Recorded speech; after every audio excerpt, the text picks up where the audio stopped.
খাদান সিনেমার প্রমোশন ফাটিয়ে হচ্ছে। হ্যালো বন্ধুরা, আমি Sudip and welcome to filmy retake. Khadaan সিনেমার তিনটে জিনিস নিয়ে আজকে কথা থাকবে। একটা হচ্ছে হায় রে বিয়ে হলো কেনে, এই একটা গান যে আসছে খাদানের নতুন, তার টিজার ড্রপ করা হয়েছে, তো সেই টিজারটা নিয়ে কথাবার্তা থাকবে। বরখার একটা ক্যারেক্টার পোস্টার কালকে রিলিজ করা হয়েছিল এবং আরেকটা এলিমেন্ট এই সিনেমার আজকে ড্রপ করা হয়েছে, এই যে কাউন্টডাউন পোস্টার, অর্থাৎ 30 দিন পর খাদান আসছে, তার জন্য দেবের একটা পোস্টার রিলিজ করা হয়েছে। তো এই ব্যাপারগুলো নিয়ে আলোচনা থাকবে। দেখুন, তারও আগে বলি যেটা একটা লার্জ স্কেলে সিনেমা তৈরি করা হয়েছে এবং দেবদা প্রমোশনে সবসময় একটা ভালো কিছু করতে চান এবং তার নজির কিন্তু আমরা বহুবার দেখেছি। এবং খাদান সিনেমার ক্ষেত্রে যেভাবে সিনেমা আসার বহু আগে টিজার ড্রপ করা হয়েছে, যেভাবে সিনেমাটা নিয়ে আস্তে আস্তে হাইপ ক্রিয়েট করা হয়েছে, সেটা সত্যি দারুণ। এরকমই হওয়া উচিত যে একটা সিনেমা আমি ভালো কন্টেন্ট তৈরি করছি, সেটা অডিয়েন্সের কাছে কীভাবে পৌঁছানো যায় এবং এই চর্চার মধ্যে রাখা যায় যতদিন না সিনেমাটা রিলিজ করছে।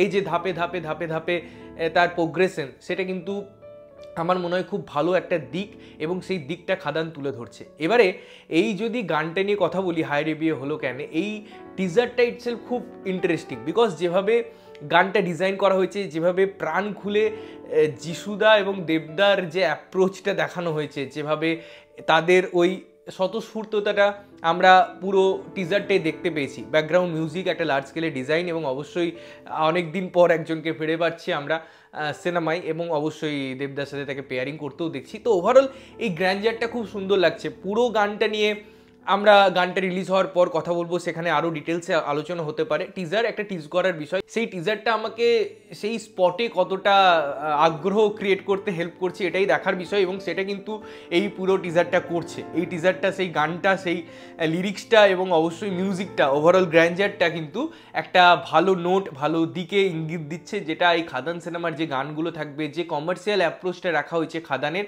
সেই দিকগুলোকে আমার মনে হয় সুন্দরভাবে হাইলাইট করে।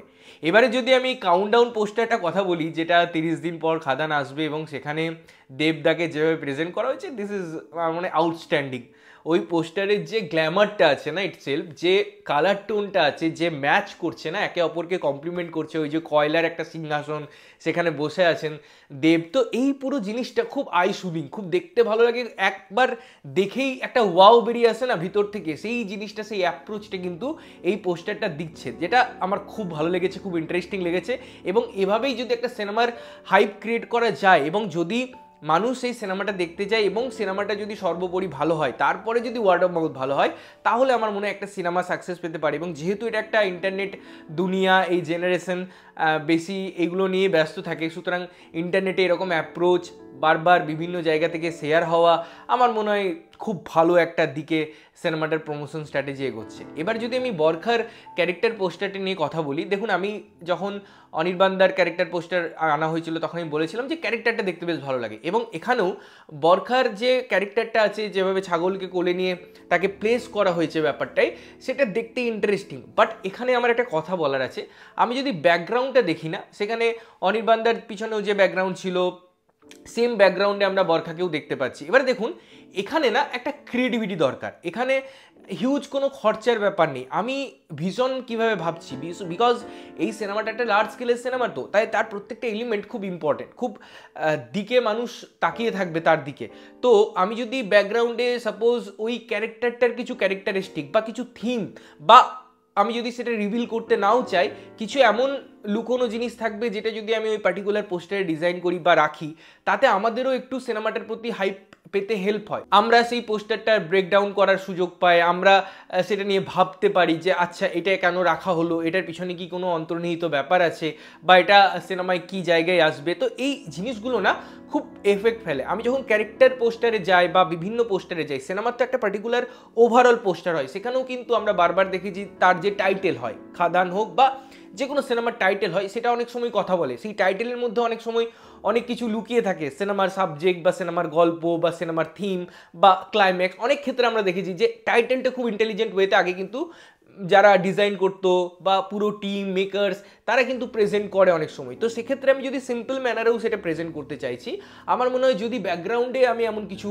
ডিজাইন দিই বা এমন কিছু হিন্ট রাখি, তাহলে পরে কিন্তু সেটা ব্রেকডাউনের ক্ষেত্রে বা আমাদের ক্ষেত্রেও একটা অডিয়েন্স হিসেবেও আরও চর্চায় নিয়ে যেতে হেল্প করবে। এবং আমি যদি একই ব্যাকগ্রাউন্ডে ক্যারেক্টার টুথপেস্ট করি তাহলে পরে কোথাও গিয়ে সেটা মনে হয় যে ওই গ্রিন ব্যাকগ্রাউন্ডে শ্যুট করে একটা পার্টিকুলার পোস্টারে সেটাকে ক্রপ করে এনে বসাচ্ছি। তো এই জিনিসটা খুব আমার মনে হয় সহজ হয়ে ওঠে এবং জিনিসটা চোখে বারবার লাগছিল, এই একটা অবজেকশন আমার আছে।